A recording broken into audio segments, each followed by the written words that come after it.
नमस्कार विद्यार्थी मित्रमैत्रिणींनो, मी उमा दळवी, पार्लेट्रेक विद्यालय मराठी माध्यम येथे विज्ञान हा विषय शिकवत आहे. आज आपण विज्ञान आणि तंत्रज्ञान भाग 2 या विषयासाठी प्रश्नपत्रिकेचे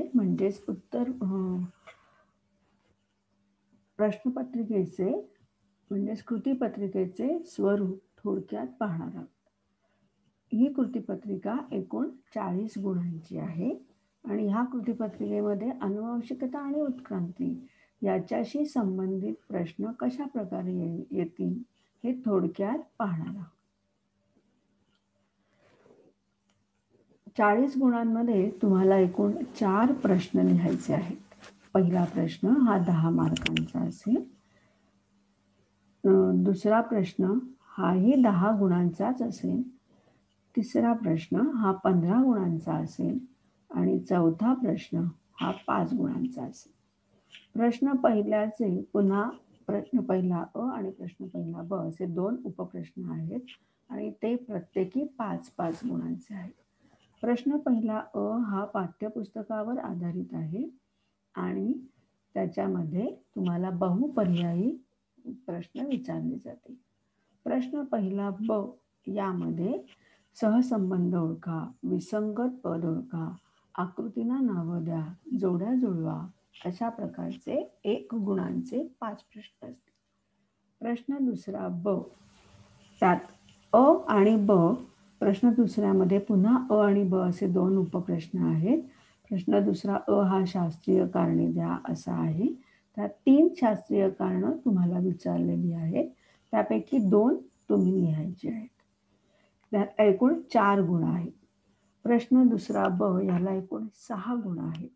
त्यामध्ये 5 उपप्रश्न विचारलेले असतील आणि तुम्ही त्यातले 3 उपप्रश्न सोडवायचे आहेत. यात नियम लिहा, व्याख्या लिहा, एखादा सिद्धांत लिहा, टिपा लिहा, दिलेला तक्ता ओघ तक्ता पूर्ण करा, फरक स्पष्ट करा, गुणधर्म लिहा, उपयोग लिहा अशा प्रकारचे प्रश्न तुम्हाला येऊ शकतात. प्रश्न तिसरा हा एकूण 15 गुणांचा आहे. त्यामध्ये एकूण 8 उपप्रश्न तुम्हाला दिलेले असतात. त्यापैकी 5 उपप्रश्न तुम्ही सोडवायचे आहेत. यात परिच्छेद पूर्ण करा. परिच्छेद पूर्ण करामध्ये परिच्छेद दिलेला असतो आणि त्यात काही रिकाम्या जागा असतात आणि त्या रिकाम्या जागांसाठी योग्य पर्याय पण बाजूला दिलेले असतात. ते तुम्ही निवडून तो परिच्छेद पूर्ण करायचा असतो आणि तो पूर्णपणे लिहायचा असतो. तसंच एखादं विधान तुम्हाला दिलेलं असेल ते तुम्ही उदाहरणाने स्पष्ट करायचं असतं किंवा उपाय सुचवा, एखादी आकृती दिली असेल तर ती आकृती स्पष्ट करा असेही प्रश्न यावर विचारले जातात, या प्रश्नात विचारले जातात. प्रश्न चौथा हा एकूण 5 गुणांचा आहे. 2 पैकी 1 प्रश्न तुम्हाला सोडवायचा आहे.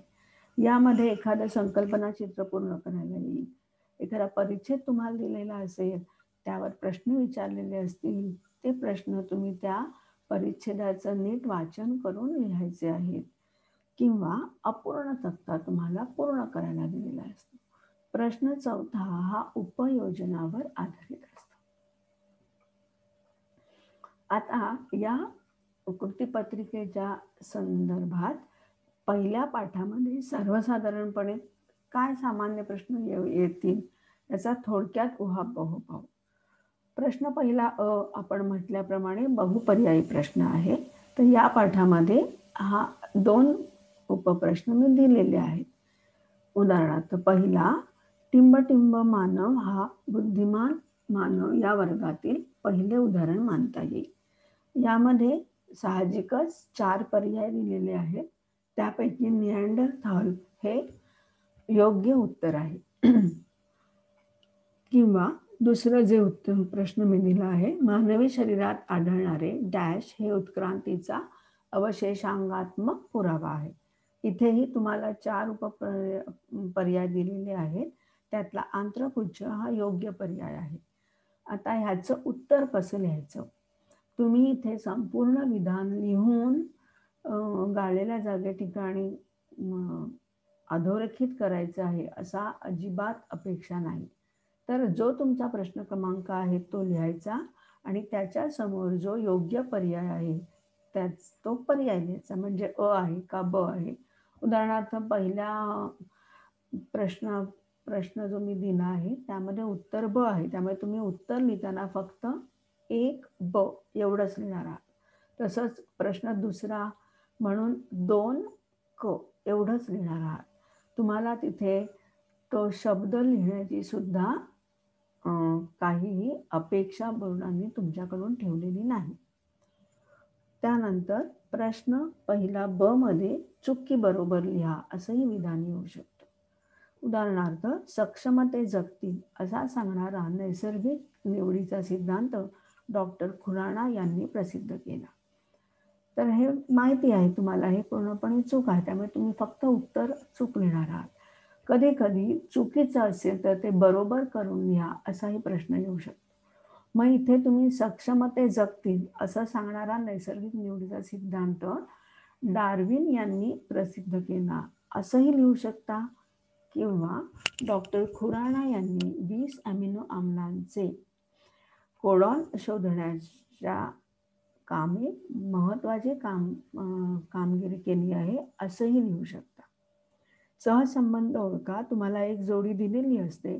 पहिली जोडी पहा. नैसर्गिक निवडीचा सिद्धांत हा डार्विनचा सिद्धांत आहे, म्हणून इंद्रियाचा वापर आणि न वापराचा सिद्धांत हा कोणाचा सिद्धांत आहे? साहजिकच त्याचं उत्तर लॅमार्क येईल. हे तुम्हाला पूर्ण लिहावं लागेल उत्तरात. प्रश्न दुसरा आणि प्रश्न तिसरा जो आहे त्यासंबंधी बरेचसे प्रश्न आपण पहिल्या स्लाइडमध्ये चर्चेला घेतले होते. त्यामुळे आपण आता प्रश्न चौथ्यावरती लक्ष केंद्रित करू. परिच्छेदावर आधारित जर प्रश्न आला तर तो कशा प्रकारचे असेल त्याचा एक नमुना पुढे दिलेला आहे. हा परिच्छेद मी नीट वाचते आहे, तो तुम्ही शांतपणे ऐका आणि समजून घ्या.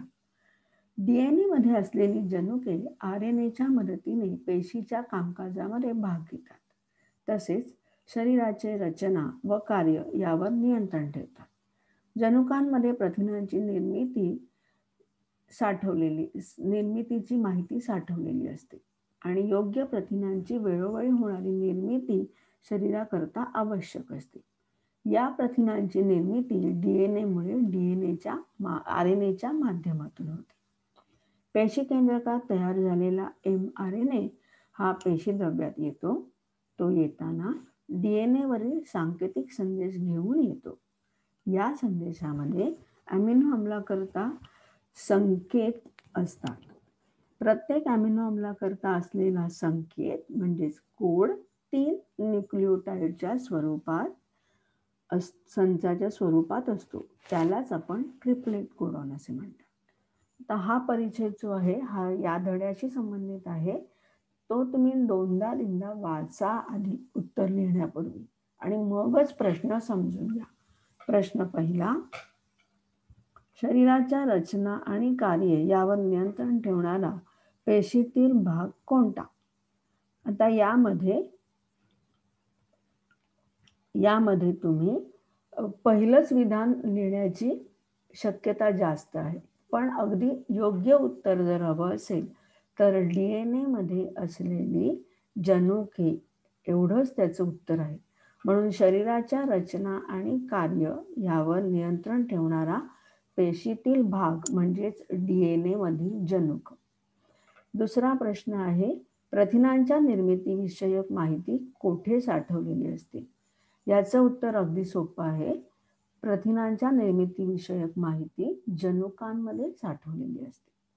प्रथिनांची निर्मिती कोणाच्या माध्यमातून होते? याही प्रश्नाचं उत्तर सोपं आहे. प्रथिनांची निर्मिती ही आरएनएच्या माध्यमातून होते. पेशीद्रव्यात आलेला mRNAचे महत्वाचे कार्य लिहा. आता पेशी केंद्रकात तयार झालेला mRNA पेशीद्रव्यात येतो. मग तो येताना काय आणतो बरोबर? तर डीएनए मधील सांकेतिक संदेश तो घेऊन येतो आणि या संदेशामध्ये अमिनो आम्लाकरता तो संकेत असतात.